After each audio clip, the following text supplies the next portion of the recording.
took it from the designer itself. It's a very high level. They try to explain some of the things that we are doing.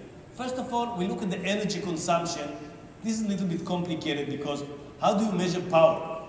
Because if you look at the device, the power is changing every microsecond. So actually we test it every 5 seconds and we integrate it in order to know the energy over time. We compare energies, but for the sake of argument, explanation doesn't matter. Let's say that I measure the actual power of the microprocessor.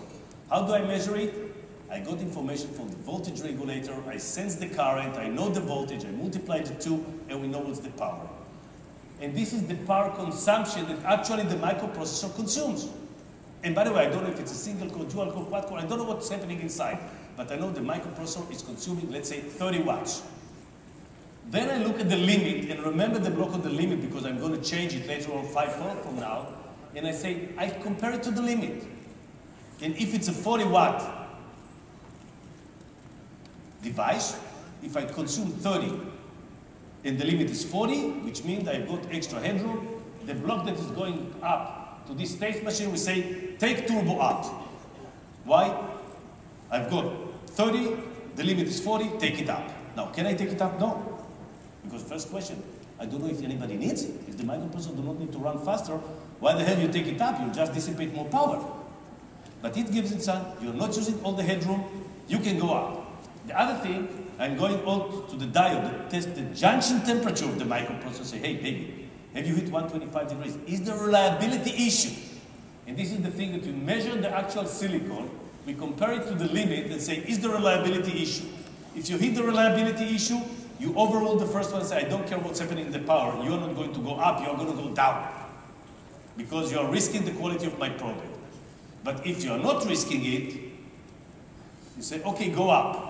So I've got an extra power that say go up, and I've got the junction temperature, which is not risking the microprocessor, say go up as well. Now the question, how much do I go up? 2 bits because I'm a quad core, 8 bits because I'm a dual core, or 9 bits because I'm a single core. So here I go to the state machine that tells me what the situation of the core. I see how many cores are really active, C0 state, and then I know how many cores are active. And I take it, and let's say it tells me I've got 2 cores, 4 cores, or 1 core. So I know if I need to go up or down. And I know how many cores I have, so I know if I should go up 2 cores because I'm in a quad core, or 8 bins because I'm in a dual core. Are you still with me, guys? Okay. And the last thing is, let's say that I don't have any problem with the power, I've got extra headroom, go up. I don't have any reliability issue, go up. I've got 2 core, go up. Now the question is, should I go up? And then I look at the P stage, which is part of the previous IDF, which is a speed step technology, which is managed by the operating system. The highest, because you know the microprocessor can work with high frequency mode, low frequency mode, there's many things in between. The operating system manages it. And I say, are you running in the highest mode? Because if the operating system didn't tell me to run as fast as possible, probably you don't need this performance anyway. So even if I can go up with the frequency, I will not go because you don't need it. It will be stupid. If you can do the task at 1.5 gigahertz, it will be stupid to boost you to 3 gig, because the only thing you dissipate power, you're not going to do it any faster, because the operating system already put you in a P3 or P4 state, didn't take you to the fastest state. So we are looking at the last state. We put it into the state machine. It took all this information, and this state machine do 2 things. First of all, it's go to the voltage regulator and tell the voltage regulator, go up, because I'm going to increase the frequency, or go down. And it's going to go to the frequency, to the PLL, and say, change the frequency accordingly. This is the result that I got. Once you do it, it's going again to the voltage regulator, changing the voltage regulator, and going back and give this feedback. And on the spot, all the time, we keep on monitoring to know, should we go up, should we go down. Now, I want you to remember only one thing.